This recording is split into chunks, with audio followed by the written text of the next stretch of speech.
Praise the lord. యేసయ్య పరిశుద్ధ నామములో daily bed కార్యక్రమాన్ని చూస్తున్న ప్రియమైన ఆత్మీయులారా, దేవుని బిడ్డలారా, యేసయ్య కృపా పరిచయం తరఫున మీకు అందరికీ వందనాలండి. అందరికీ ప్రైజ్ ద లార్డ్. అందరు బాగున్నారు కదండి. దేవుడు మనల్ని ప్రేమించి మరొక నూతన మాసం ఏప్రిల్ మాసాన్ని దేవుడు మనకు అనుగ్రహించాడు. గతించిన మాసం అంతా మనల్ని కాపాడిన దేవుడు ఈ మాసం అంతా కూడా మిమ్మలను మీ కుటుంబాలను దీవించి ఆశీర్వదించునుగాక. ఆమేన్. అలాగే ఈ మాసానికి దేవుడు మనకు వాగ్దానం ఇచ్చాడండి. అది యూట్యూబ్లో ఉంటుంది. మీరు తప్పకుండా వాగ్దానం నేర్చుకునండి. కేవలం వాగ్దానము చూసి వదిలివేయడం కాదు, కానీ వాగ్దానం ఎత్తిపట్టాలి. మన ప్రార్థనలో, మన అనుదిన ప్రార్థనలో దేవుని వాక్యం ఉండాలి, వాగ్దానాలు ఉండాలండి. కంపల్సరీ వాగ్దానం ఎత్తిపట్టి ప్రార్థన చేయాలి. ఈ నెల మనకి ఇచ్చినటువంటి వాగ్దానం ఎత్తిపట్టి ప్రార్థన చేయండి. తప్పకుండా దేవుడు వాగ్దానం యొక్క ఫలం మీకు అనుగ్రహించును గాక. సరే, మంచిది. ఈ యొక్క దినానికి దేవుడు మనకు అనుగ్రహించిన వాక్యాన్ని చదువుకుందామని మీరు అందరూ పరిసిద్ధంగా ఉన్నారు కదండి. హెబ్రీలో రాసిన పత్రిక 12వ అధ్యాయము 6, 5 2 వచనాలు చదువుతానండి. 5, 6 చిన్న వచనాలే. చూడండి. నా కుమారుడా, ప్రభువు చేయు శిక్షను తునికరింపకుము, ఆయన నిన్ను గద్దించినప్పుడు విసుకకుము. మరో చదువుతానండి నేను. నా కుమారుడా, ప్రభువు చేయు శిక్షను తునికరింపకుము, ఆయన నిన్ను గద్దించినప్పుడు విసుకకుము. కింద చదువుతానండి. ప్రభువు తాను ప్రేమించు వారిని శిక్షించి తాను స్వీకరించు ప్రతి కుమారుని దండించును. ప్రభువు గద్దిస్తాడట. ఇక్కడ దేవుని వాక్యం ఏం సెలవిస్తుందంటే ప్రభువు గద్దిస్తాడు. ఆయన నిన్ను గద్దించినప్పుడు విసుకకుము. గద్దిస్తాడట దేవుడు. మనం కూడా మన పిల్లల్ని గద్దిస్తూ ఉంటాం కదండి. పిల్లలు తప్పిదాలు చేసినప్పుడు, పొరపాట్లు చేసినప్పుడు, అవధలాడినప్పుడు, లేదా తెలియకుండా చెప్పకుండా, పెద్దవారికి చెప్పకుండా డబ్బులు తీసుకున్నప్పుడు, అలాగా వాళ్ళు చేసినటువంటి పొరపాట్లను బట్టి మనం కూడా గద్దిస్తాం. ఎందుకు గద్దిస్తామండి? వారి మీద కోపంతోనా, వారి మీద పగతోనా? కాదు. ఎందుకు గద్దిస్తాం మనము అంటే మనము వారిని ప్రేమిస్తున్నాం కాబట్టి. మన పిల్లలు మన రక్తం ధారపోసి కన్నాం కదండి. మన పిల్లల్ని మనం ప్రేమిస్తున్నాం కాబట్టి మనం గద్దిస్తాం. ఎందుకంటే చెడు మార్గం వెళ్ళకూడదని, ఆ చెడు యొక్క ప్రభావం పిల్లల మీద పడకూడదని వారిని మనం గద్దిస్తూ ఉంటాం. ఎందుకు గద్దిస్తామండి? వారు సెట్ అవ్వడానికి కదండి. మనం గద్దిస్తేనే వారు మరలా తిరుగుతారు, మంచి మార్గంలోనికి వస్తారు. మనం గద్దించకుండా అలాగే వదిలేస్తే పిల్లలు మరి తప్పు త్రోవలో వెళ్ళిపోతారు కదండి.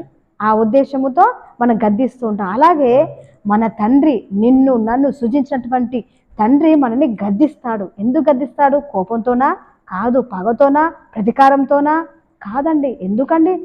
తన పిల్లలపైన తనకెందుకు కోపం ఉంటుంది? ఉండదు. ఎందుకు గద్దిస్తాడంటే తన స్వరూపంలో మనం మార్చబడాలి. ఆయన పరిపూర్ణుడు గనుక మనము పరిపూర్ణతలోనికి మార్చబడాలని మనల్ని గద్దిస్తాడు. మనం సెట్ అవ్వడానికే మనల్ని గద్దిస్తాడు. ఎలా గద్దిస్తాడంటే పరిస్థితులను బట్టి మనల్ని గద్దిస్తూ ఉంటాడు. ఒక చిన్న ఉదాహరణ చెప్తాను మీకు అర్థం కావడానికి. ఒక వ్యక్తి ఉన్నాడండి. మందిరానికి మొదట్లో చాలా చక్కగా వచ్చేవాడు, కుటుంబ సమేతంగా చక్కగా వచ్చేవాడు. మరి ఏమైందో తెలియదు కానీ మందిరం రావడం మానేశాడు ఆ వ్యక్తి. భార్య చెప్తా ఉంది, అయ్యా మందిరానికి మానేసావు ఎందుకు? రండి, మందిరం మానకూడదు, దేవుని యొక్క మందిరంలో గడపాలి, దేవునికి విరుద్ధమైన పనులు మనం చేయకూడదు, విశ్రాంతి దినమును పరిశుద్ధంగా ఆచరించాలని వాగ్దానం ఉంది కదా, రండయ్యా రండయ్యా అని ఎంత చెప్పినా కూడా ఆ వ్యక్తి వచ్చేవాడే కాదు.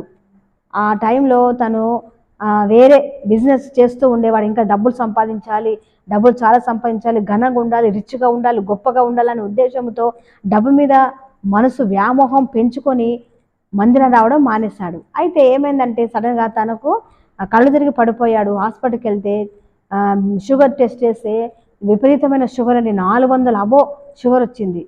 షుగర్ వచ్చిన తర్వాత తనకి అప్పుడు తెలిసింది, ఇది నా తప్పిదమే, నా పొరపాటే, దేవుడు నన్ను కొట్టాడు, నన్ను గద్దించాడని అప్పుడు తెలిసింది. అప్పటి వరకు మందిరాన్ని వైపు చూడలేదు. ఎప్పుడైతే ఆ యొక్క షుగర్ అటాక్ అయిందో అప్పుడు మందిరానికి రావడం మొదలుపెట్టాడు. చూడండి, దేవుడు గద్దిస్తాడు. ఎందుకు గద్దిస్తాడంటే ప్రేమతో గద్దిస్తాడు అంతే. మనము మారడానికి, ఆ యొక్క లోకంలో పడిపోకుండా ఉండడానికి దేవుడు మనల్ని గద్దిస్తాడు, సరి చేస్తూ ఉంటాడు. రెండు మాటలు నేను మీకు చదివిస్తానండి. భక్తుడైన యోబు చెప్పినటువంటి మాట నేను మొదట చదివిస్తాను. 5:17 యోబు రాసినటువంటి పుస్తకం 5:17 క్షమించండి. దేవుడు గద్దించు మనుషుడు ధన్యుడు, కాబట్టి సర్వశక్తుడగు దేవుడిని శిక్షను తునీకరించకము. దేవుడు గద్దించిన మనుషులు ధన్యులు అని దేవుని మాకు సెలవిస్తుంది. మనల్ని గద్దింపబడుతున్నామా దేవుని ద్వారా? మనం ధన్యులము. మనము తిరిగినప్పుడు, ఆయన వైపు తిరిగినప్పుడు మనము ధన్యులము. అలాగే ఇంకొక మాట కూడా నేను చదివిస్తానండి. సామెతలు 3వ అధ్యాయము 11, 12 2 వచనాలు చదివి వినిపిస్తానండి. సామెతలు 3, 11, 12. నా కుమారుడా, యెహోవా శిక్షను తునికరింపవద్దు, ఆయన గద్దింపునకు విసుగవద్దు. తండ్రి తనకు ఇష్టుడైన కుమారుని గద్దించు రీతిగా యెహోవా తాను ప్రేమించే వారిని గద్దించును. మన పిల్లల్ని మనం ఎలాగైతే ఇష్టంగా ప్రేమించి వారు పొరపాట్లు మనం గద్దిస్తామో, దేవుడు కూడా, దేవాది దేవుడు అనే తండ్రి కూడా మనల్ని ప్రేమిస్తున్నాడు. మనం ఇష్టలమైనకు, ఆయనకు ప్రియాతి పిల్లలం మనము. అందుకని మనం గద్దిస్తూ ఉంటాడు. గద్దించినప్పుడు మనము బాధపడకూడదండి, విసుగకూడదు. ఆయన గద్దింపుకు మనము ఆయన వైపు తిరగాలి.